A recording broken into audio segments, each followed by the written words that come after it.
Good afternoon everyone. So I'm reading from this little book, The Words of Others Are All We Have.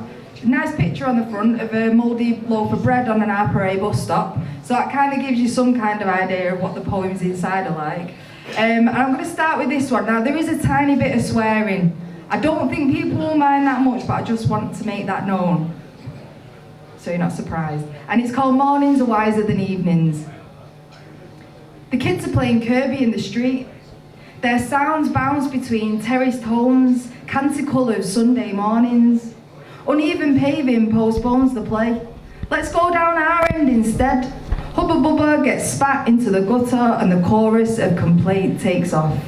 Avoiding a bugger that skirts about its tenant unwashed, hair full of lugs, content with peeling the wrapper from a Vimto lolly and sacrificing it to the wind.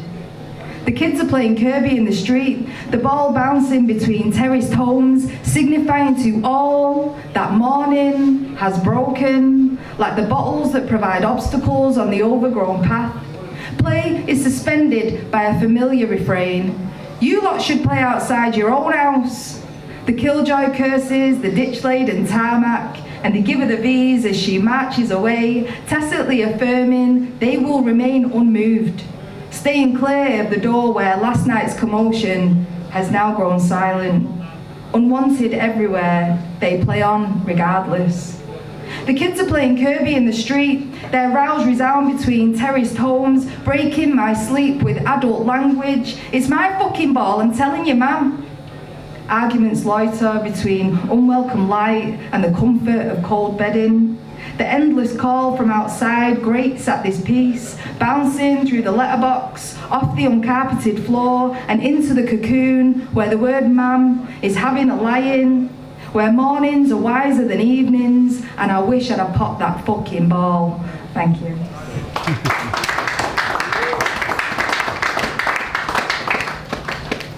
Okay, so the next one, you couldn't have a poetry book about Manchester without referencing Piccadilly Gardens because, you know, how can you? So the next one is called The Piccadilly Gardens of Eden, and there's a little quote on there from Shakespeare, and it's, "Hell is empty and all the devils are here." Concrete ramparts observe this post-lapsarian patch, once bedecked with geometric flower beds, edged neatly by trimmed grass and cherry blossom trees. An ornamental sunken garden that filled with sunken people over time. And in time, these stone benches on threadbare turf replaced roses and tulips, like Primark with Lewis's, no longer dug into the core of the earth.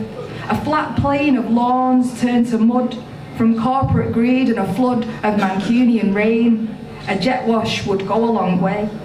The toothless face of abandonment sags behind barefooted children playing between fountain jets, steeped in inertia, indifference and piss. They are somewhere other than this, open-mouthed, searching for euphoria away from here. All eyes open on the grounds of an old infirmary, an old asylum. But this is the era of self-medication and poison is plentiful. Cans of special brew are knocked back beneath magnolia trees, entrenched in the scent of cannabis, where shopping totes filled with vagaries pass people whose plastic luggage is about to burst, with the filthy remains of a life that only exists when the visual cortex reduces activity and shoppers are ballerinas dancing with snakes, winding around the tree of life with their already knowing. There is nakedness here, but not the sinful kind. Souls bared on pieces of cardboard bleed into the pavement, beside betting slips laid on a blanket. No need for tea or coffee. Doesn't know what he believes in, but offers pieces of his life for nothing. A statue of humanity circled by two-toed pigeons feasting on the leftovers of leftovers. In this antipathy where man is but a living being. And above it all, a preacher with a sandwich board damns us all to hell if we continue on this, our path of wickedness, as if we've not been there already. Thank you.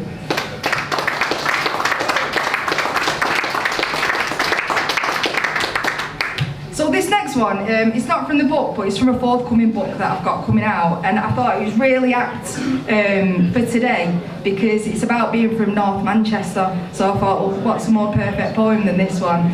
And it's about family links and it was when my daughter was doing a project, a genealogy project, we sort of dived into my dad's side of the family, and this poem has come from that.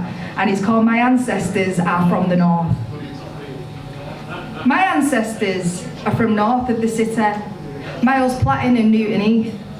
The furthest I've got from this place in my search for the bloodlines of those I never knew, but who made me what I am, is a city south of here, Liverpool. A great-great-granddad a stoker on merchant ships, a man whose wife remains a mystery. She, the source of my dark hair, is a thread I can't tie a knot in, but there are stories you could weave entire blankets from. One that would keep you warm on the coldest night of the year, with the weight of recognition.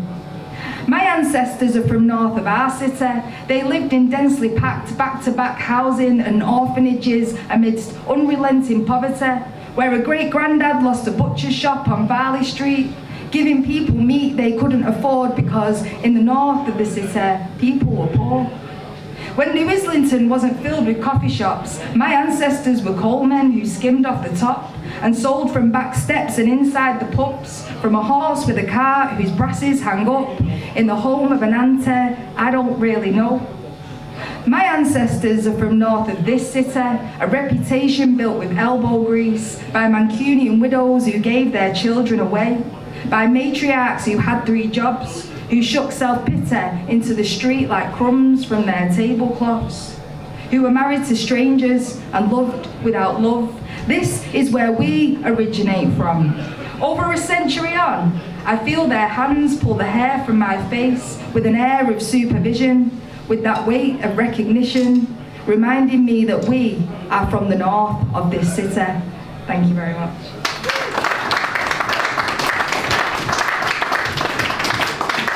So I'm going to read 2 more. This one, I was the first person in my family to go to university. And depending on who you talk to, that can be a good or a bad thing. When I was at uni, you sort of felt a little bit out of place. And then when I've come out of uni, people are sort of like, who do you think you are? So this is a little bit about that, and it's called class ceiling. I've been told I can't be working class. I have certificates with letters that spell middle class, paper that upgrades my class. But when I open my mouth, my roots come out like Mancunian sunshine. I was working class in those red brick seminars, mispronunciations and lack of privilege, singled out a single mum travelling from a council house, giving them a masterclass in how this other half lived. I knew more than them, just not the same things. Maybe I'm the underclass. Our creeping expansion into education subsumes us into a class that mock our neighbours and friends. I will never be one of them. Those whose poor housing is an adventure, whose second-hand clothes are a story for middle age, not a prospect for always. I am working class. I work for my class in areas of acute deprivation, teaching Chaucer and Milton, Atta and Zephaniah, where they get Ozymandias because they are working class. Marx proletariat, nothing to sell but labour, time and skills. My cultural capital is for the working class. I teach us and we. My knowledge is power, and my class believe my power is unmatched, but put me in a room of wealth and see my working class. See my working class poems go rejected unless they are a style of working class that does not exist to me. Intergenerational misunderstandings of class origin have a performative dimension. Structural privilege cloaked in temporary struggle, in options the working class simply don't have. They will romanticise the working class as a noble existence, but lean back into class when things get difficult. We're told to hate the rich, but believe we can be one of them, never one with them. It is us and them. I won't transcend my class, because I've been told I'm not working class by someone who isn't and has never had to be. Maybe I'll really piss them off and get a PhD. Thank you.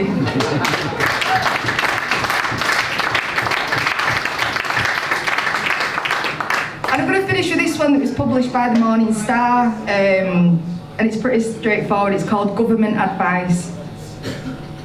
Put the kettle on, if you can afford it. Put the world to rights in an unlit room. Talk it out between a candle or two. After you've showered in the rain, layer up in clothes ingrained with damp and despair, say that little prayer. Put the kettle on, but invest in a new one that boils quicker, economically efficient. Think of the pennies you'll save, ignore the pounds you owe. This, my friend, is Britain. A brew will solve it all. Forget the cost of living, you'll be lucky to survive, but put the kettle on and keep those tea bags piling high. Thank you very much.